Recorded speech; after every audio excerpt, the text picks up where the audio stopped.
Welcome back into the Martin Houston Show on Tide 100.9. We are live and local and ready to get things going once again.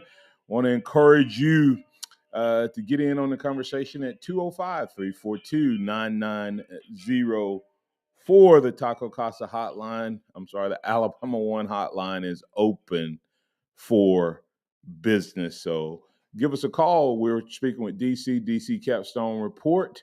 DC, tell them where they can find you, sir.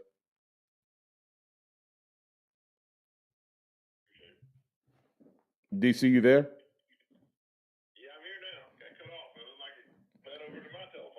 Hey, all right. Hey, tell them where they can find you, DC.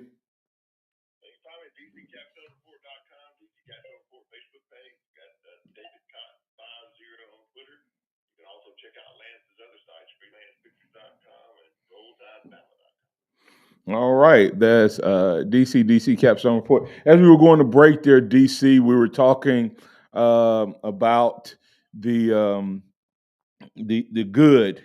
What was your good in terms of the takeaway from this 8A game specifically?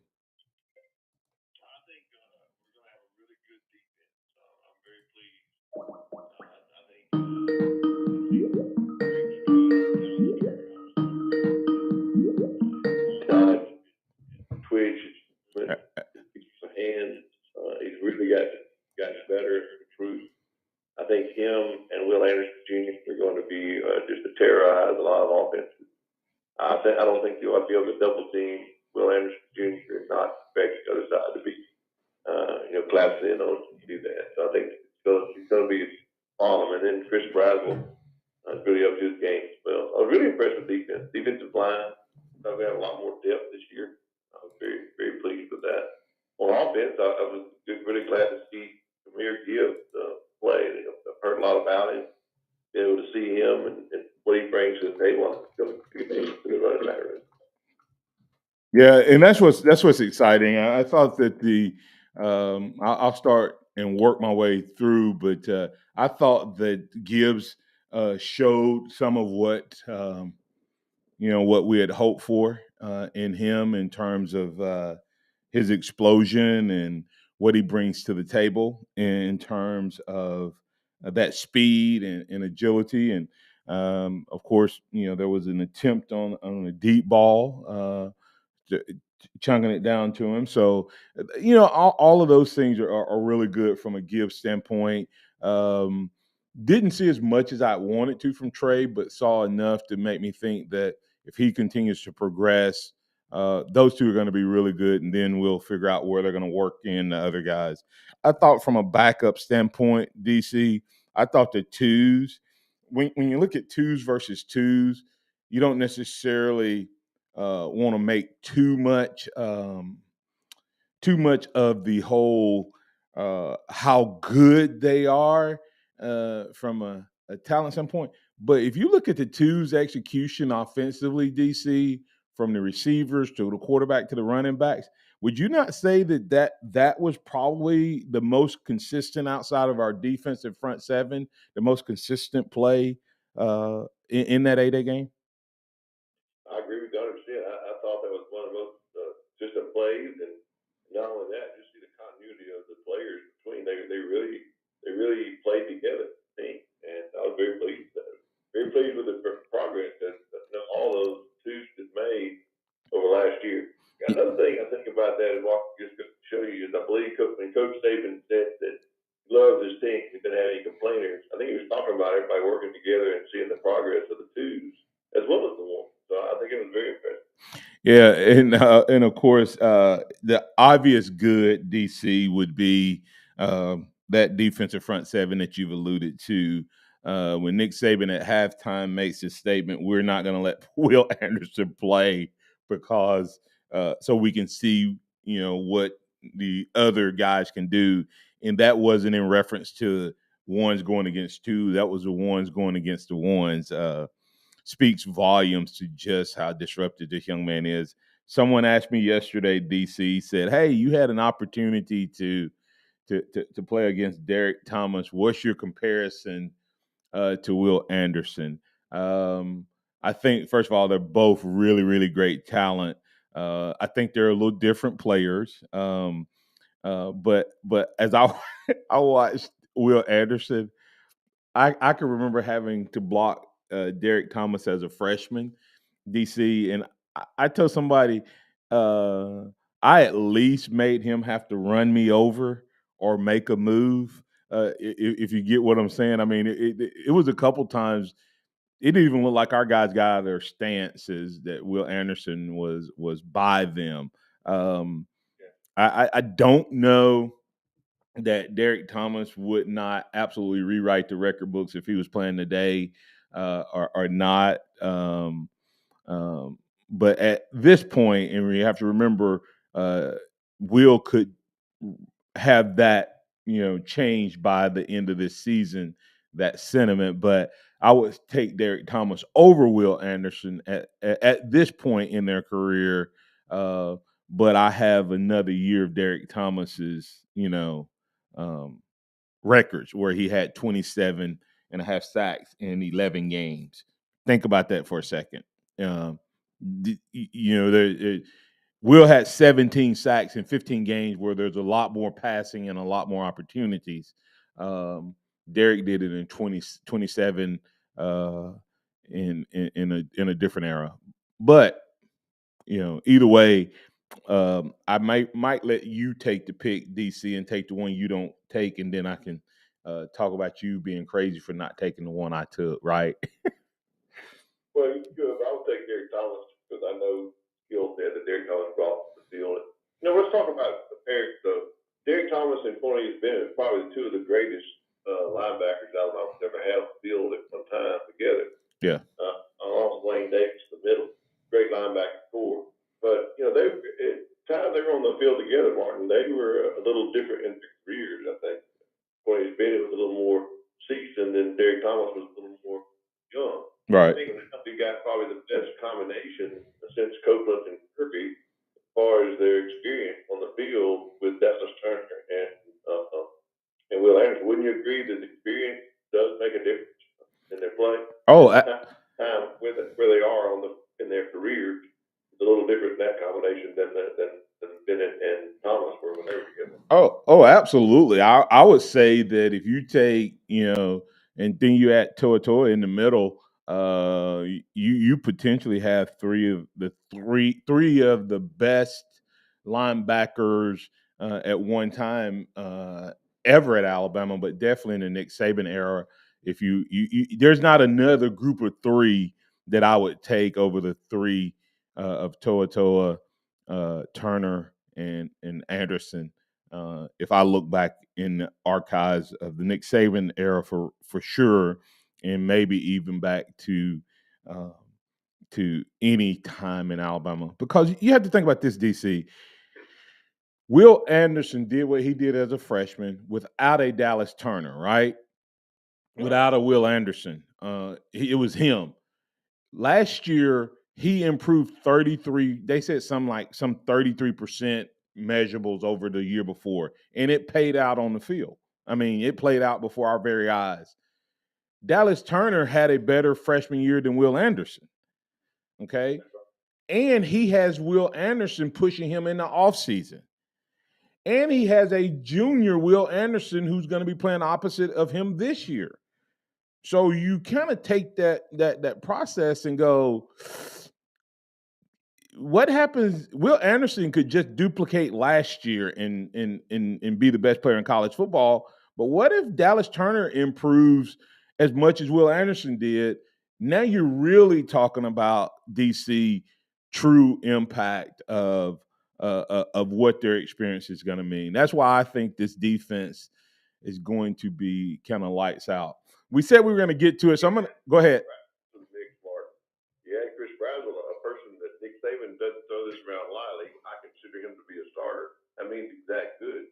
You add him, he's pushing Dallas Turner. So Dallas Turner is getting double. He's getting pulled by Will Anderson to greatness, and he's getting pushed by Chris Brazzell. Then you throw Jalen Moody in the mix as the experienced linebacker we've ever had in the middle.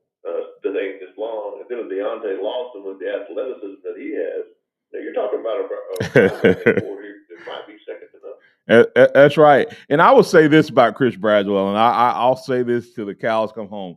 Chris Bradwell would be Dallas Turner if he had been slotted on the depth chart behind Chris Allen and Drew Sanders versus the other side. He was the number 2 guy behind Will Anderson.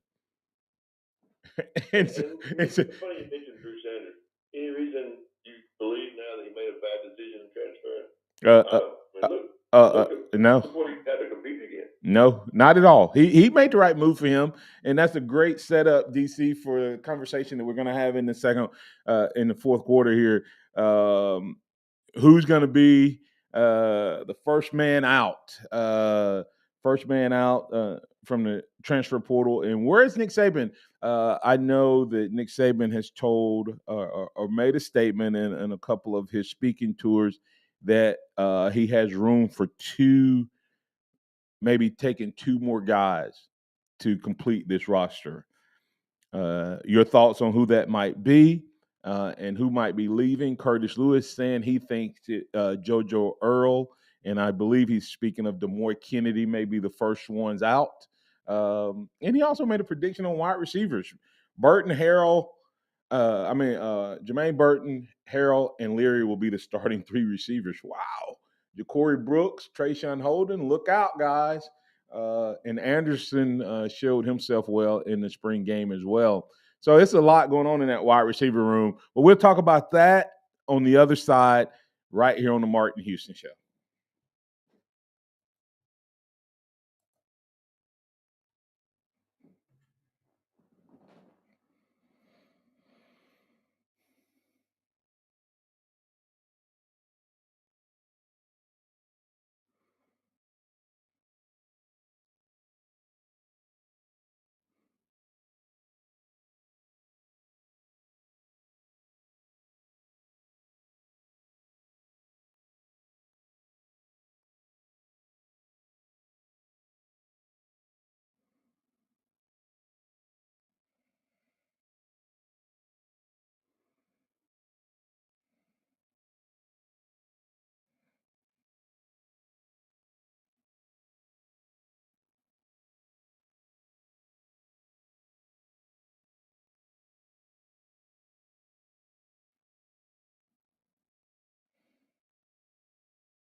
Landscaping stand out from your neighbors, then Tuscaloosa Custom Curving can help you do just that. They have numerous styles, but they feature the Moroccan Stone Curb series, which includes 4 great styles and unlimited color choices. That's Tuscaloosa Custom Curving. They are the one that can help you stand out from your neighbors. Tuscaloosa Custom Curving, 205-331-6823. You may also find yourself with the need for a custom size stone or custom shaped stone. And Tuscaloosa Custom Curving can help with that as well. Paul Fuller and his team are waiting on your call right now for that free quote. And if you tell them that Martin Houston with the Martin Houston Show told you to stop by, you'll get a big discount. So call Tuscaloosa Custom Carving at 205-331-6823 or visit them online at Tuscaloosa Custom Carving, LLC. In a collision, easy decision. Make one call to one name, Mesrano, 206-6300. No representation with the quantity legal services to be performed. It's where the quantity legal services performed for the law. Some might call it a party, but we call it a planting, as it benefits our future. Child Abuse Prevention Services will host this 3rd annual Blue Ribbon Gala at the Nina Washington Cultural Arts Center on Friday, April 29th from 6 to 9 p.m. with entertainment from the Joas Band and Misha Lanier as the keynote speaker. This semi-formal blue affair is sure to be anything but blue. To join Lanier Automotive, CMB Holdings Group LLC, Crawford Insurance, Allstate Michelle Foley Agency, and Town Square Media as sponsors, contact CAP's board president Terry Banks at 205-310-3255. This is Fogelman, ready to hustle for that muscle. Membership numbers at Sly's Gym have been racking up. 22 people have signed up for 6 a.m. buns of steel. Now he needs more certified trainers to do all the heavy lifting. I'm going to have to bulk up my staff. Indeed can help him hire great people fast. I need Indeed. Indeed, you do. Our hiring platform instantly connects you with quality candidates whose resumes on Indeed match your job description. Visit Indeed.com/credit and get $75 towards your first sponsored job. Terms and conditions apply. Weather being brought to you by New Floors to Go. If you need new flooring for your home, remember New Floors to Go, 3621 Greensboro Avenue. New Floors to Go. The sound of Bama sports. Your show, your team. The Martin Houston Show on your home for Alabama sports. Tide 100.9 and streaming on the Tide 100.9 app.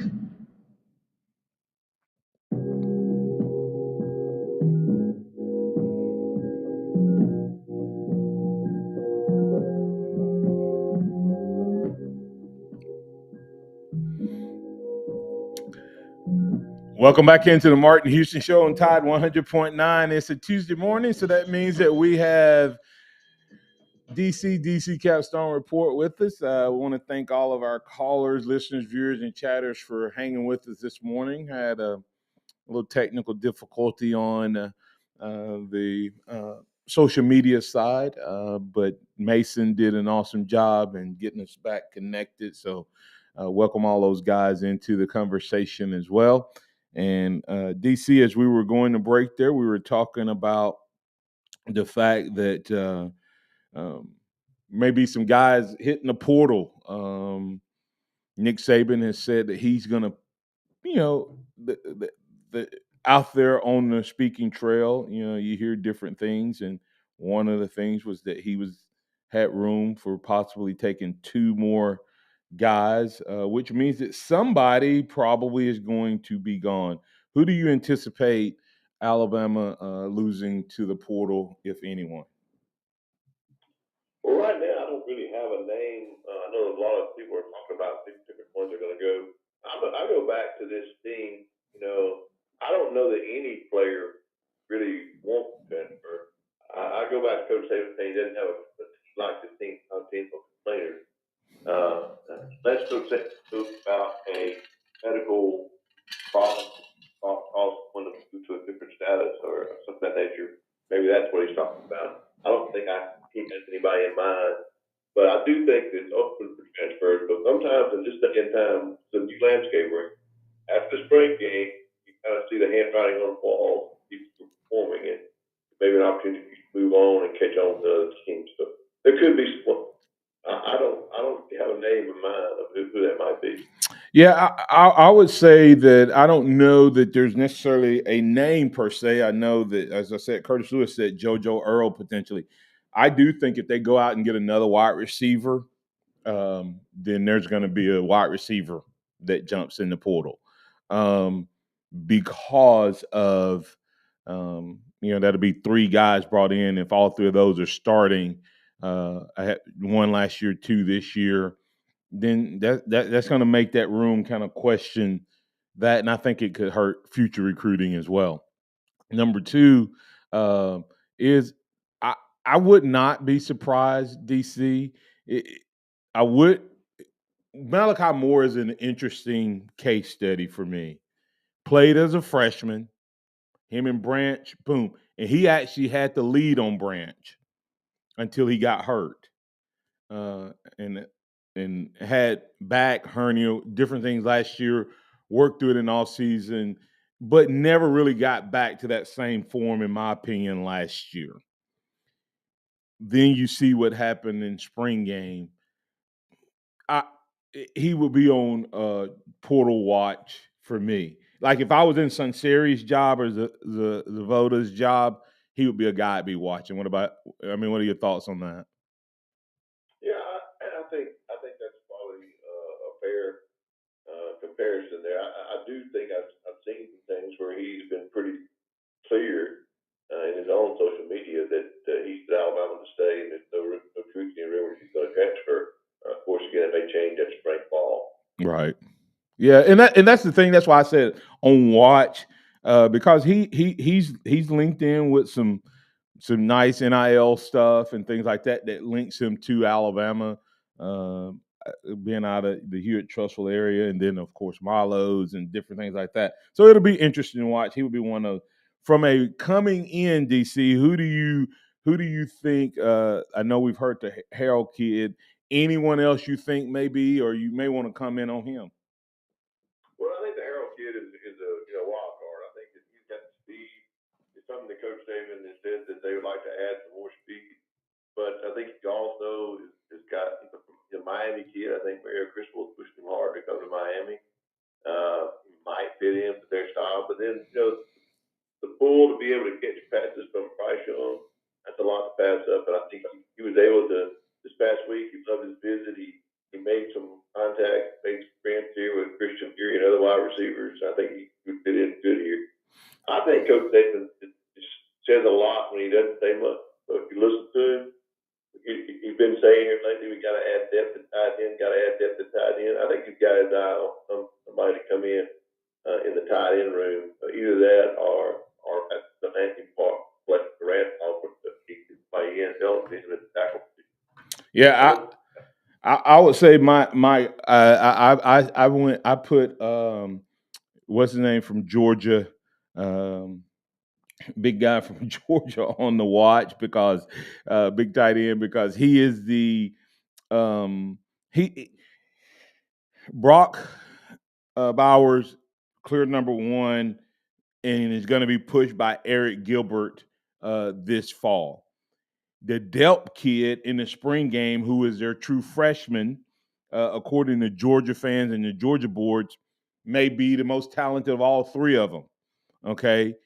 And what's his name? He didn't go through spring this year. He was already considering transfer. So Darnell Washington could be in Tuscaloosa, but there's also a guy out of Texas A&M that they're talking about. Here's something I give you a quick response on. When Dalcourt comes back, if he loses to Seth McLaughlin, Dalcourt is on portal watch, in my opinion, according to Curtis Moore II. First of all, do you think that's true? Or do you even think Dalcourt is going to be competing for that? Or could he potentially even be competing for the guard position and Cohen kicked out to left tackle? Yeah, I think Dalcourt. I think they've seen him lump and stuff the block that Dalcourt coming back short, but help short the tackle position. Took kick out the guard, and we'll have one of the other guys go out and tackle. Yeah, I think Dalcourt's here to stay. Yeah, it'll be interesting to watch. DC, thanks for being a part of the show each and every week. We'll definitely catch up with you next week.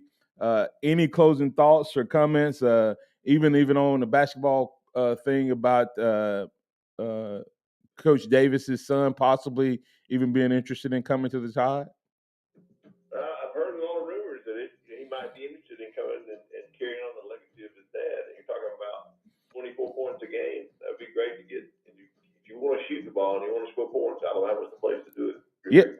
So it's a possibility. Look for him to make that move. Yeah, Antoine Davis, this son of Coach Davis, former basketball coach here. Hey, he actually is like top 22 all time in scoring in the NCAA. So maybe the guy can shoot. It'll be interesting to watch that. We'll talk about that as we move forward as well. Thanks, DC. Tell them one more time where they can find you, sir. All right, that's DC Capstone Report. You can find them at dccapstonereport.com. Don't forget freelancepictures.com and rolltopbama.com being a part of the program. Hey, for Martin Houston, for all the caller listeners, viewers, and chatters, thanks for your patience. Thanks, Mason. Man, great job today. I appreciate you, sir. And remember this, trust in the Lord always. Lean not your own understanding. All your ways, acknowledge him, and he will direct your path. Roll Tide, everybody. Rise.